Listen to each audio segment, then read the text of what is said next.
여러분, 크리에이터로서 좋아요나 조회수 말고 진짜 목표는 뭘까요? 오늘 우리가 살펴볼 철학은요, 그 답이 좀 엄청나요.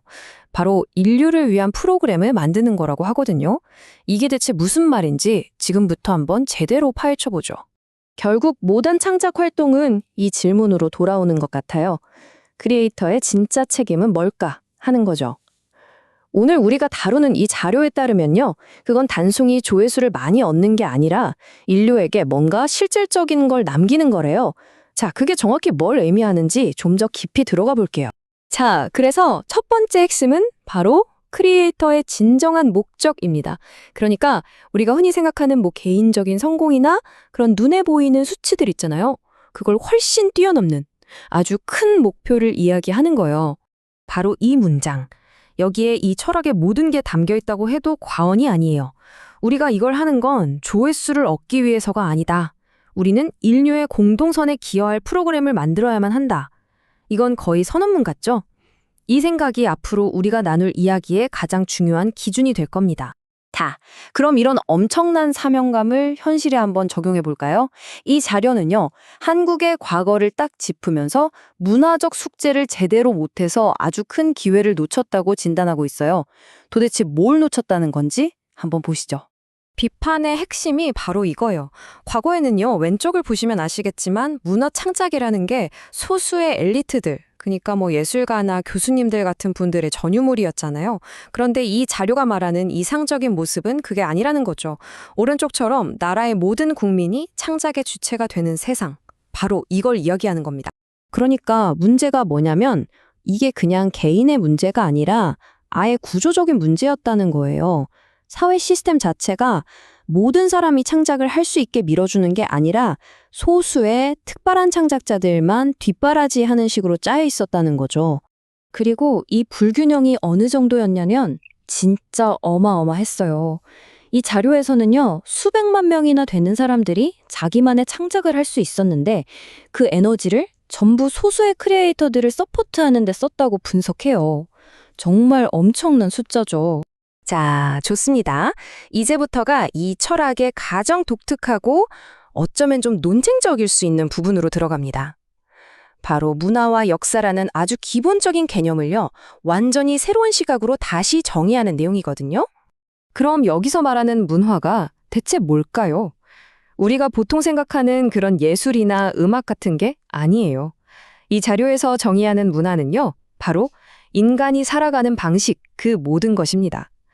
그러니까 가족이랑 지내는 거, 친구랑 어울리는 거, 심지어는 나라끼리 전쟁하는 것까지도 전부 문화의 일부로 보는 거죠.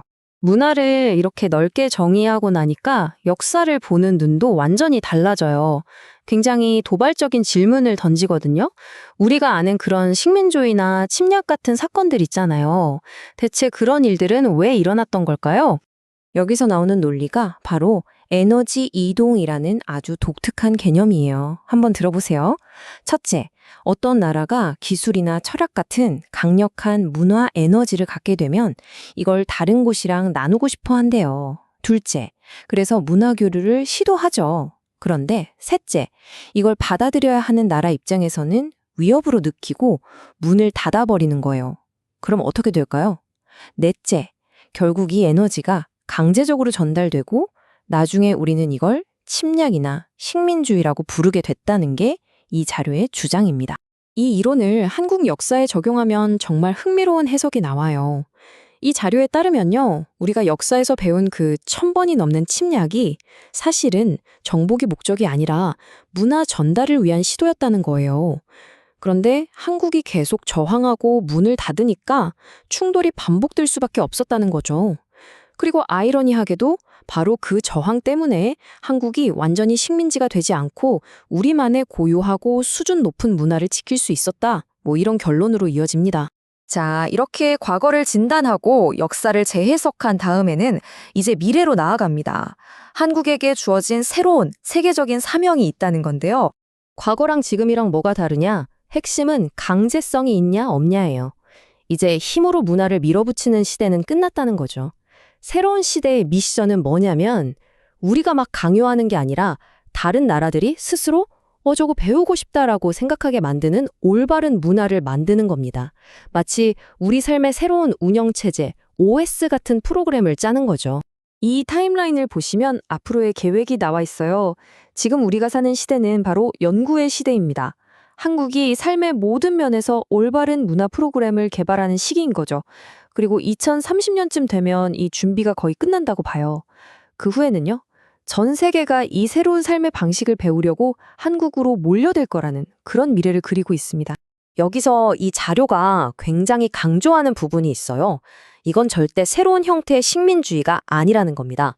핵심은 강제로 하는 정복이 아니라 스스로 원해서 하는 동조라는 거예요. 선택은 전적으로 다른 나라들의 몫이라는 거죠. 이 점이 다르다고 말합니다. 그리고 이 모든 비전의 마지막은 정말 강렬한 하나의 이미지로 끝을 맺습니다. 바로 이거예요. 다른 나라들이 자기네 국기 옆에 태극기를 함께 걸고 싶어 할 것이다. 문화적으로 하나가 된 미래를 상징하는 아주 인상적인 그림이죠. 자, 오늘 이 내용을 쭉 살펴보면서 결국 하나의 질문이 남는 것 같습니다. 과연 한 나라의 문화가 그게 아무리 잘 만들어졌다고 해도 인류 전체의 미래를 위한 청사진이 될 수 있을까요? 여러분은 어떻게 생각하시나요? 한 번쯤 깊이 생각해 볼 만한 질문인 것 같습니다.